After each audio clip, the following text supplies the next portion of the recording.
E aí, pessoal, tudo certo? Olha, tem uma dúvida que sempre aparece e que dá um nó na cabeça de muita gente, né?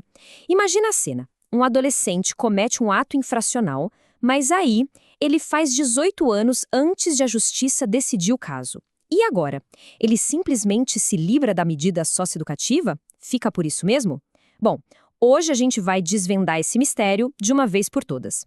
Mas antes da gente mergulhar nesse assunto, aquele pedido super rápido. Se esse tipo de conteúdo que descomplica o direito te ajuda, já clica no like, segue a gente, compartilha. Isso dá uma força enorme pra gente continuar esse trabalho. Então vamos lá, direto ao ponto. Fazer 18 anos é um marco, né? É virar adulto.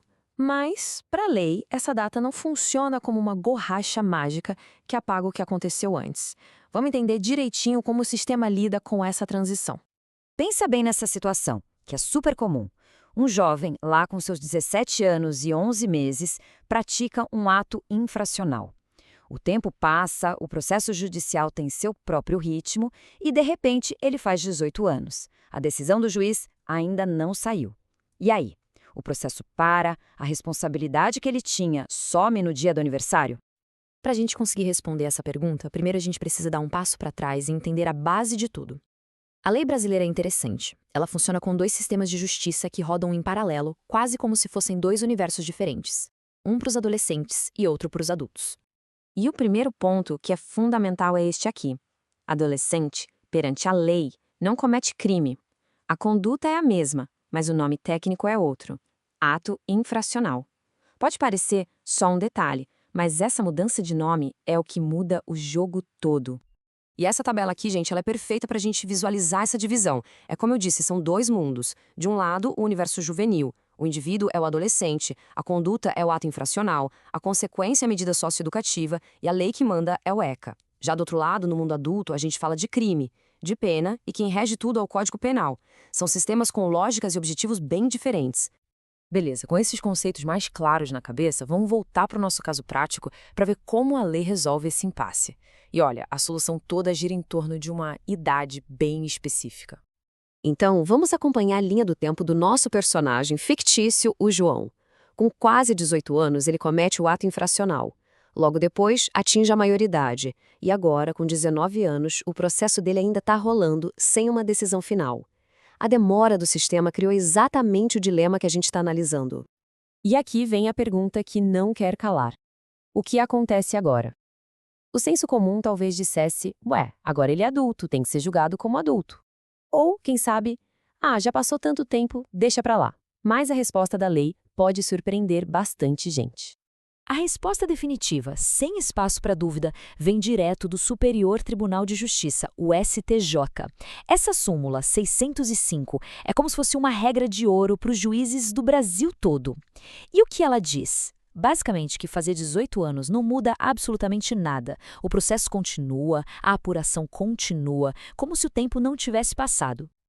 Então, o número mágico, a idade-chave para a gente guardar, é essa. 21 anos. A justiça juvenil, digamos assim, tem um prazo de validade para atuar sobre essa pessoa. Ela pode aplicar e executar as medidas socioeducativas até o dia em que a pessoa completa 21 anos. Dando uma pequena pausa aqui, essa explicação tá fazendo sentido? Se essa informação foi útil, imagina para quanta gente ela também pode ser. Tem muita gente com essa mesma dúvida por aí. E é por isso que compartilhar é tão importante. Quando alguém encaminha essa análise para os amigos ou posta nas redes sociais, ajuda nosso canal a chegar em mais pessoas e nos dá o gás para criar mais conteúdos assim que tentam descomplicar o direito. Certo. Entendemos que a regra é o limite de 21 anos. Mas por quê? De onde o STJ tirou isso? Não foi do nada. A resposta está na própria lei, lá no Estatuto da Criança e do Adolescente. Vamos ver. A primeira peça do quebra-cabeça é essa aqui. É o princípio do tempus regit actum, ou seja, o tempo rege o ato.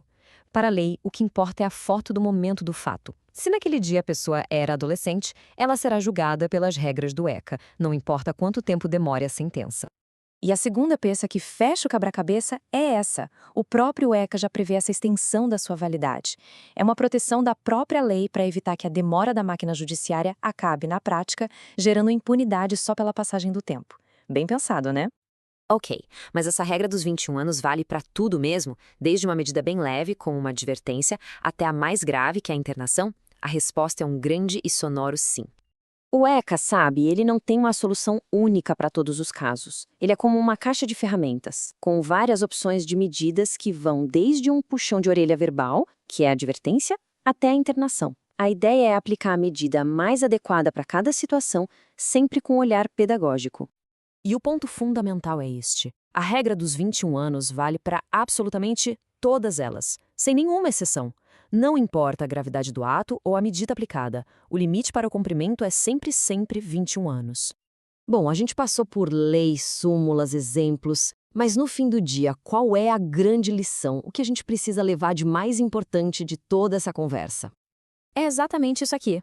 Fazer 18 anos não é um botão de reset. A responsabilidade por aquilo que foi feito durante a adolescência não desaparece com o bolo de aniversário. O sistema tem essa janela até os 21 anos para responsabilizar e aplicar a medida. O passado não é apagado pela maioridade. E tudo isso leva a gente para uma última reflexão. Se a lei insiste tanto em aplicar uma medida com foco socioeducativo num jovem adulto de 19 e 20 anos, o que ela realmente quer com isso? O foco é punir o que ele fez lá atrás ou é tentar reeducar para o futuro? A resposta para essa pergunta define todo o propósito desse sistema. Pessoal, muito obrigada por terem acompanhado essa análise até aqui. Se você curtiu e às vezes prefere consumir conteúdo só no áudio, enquanto dirige ou está na academia, lembre-se que a gente está no Spotify. É só procurar por Direito Cast por lá. E só para reforçar, de verdade, deixar o like aqui no vídeo é um gesto simples, mas que faz uma diferença gigante. Ajuda a plataforma a entender que esse conteúdo é relevante e a mostrá-lo para mais gente. E, claro, para mais materiais como este, com todo o apoio visual, o nosso lugar é no YouTube e também no TikTok. É só buscar por Direito Cast. A gente se vê na próxima. Até mais!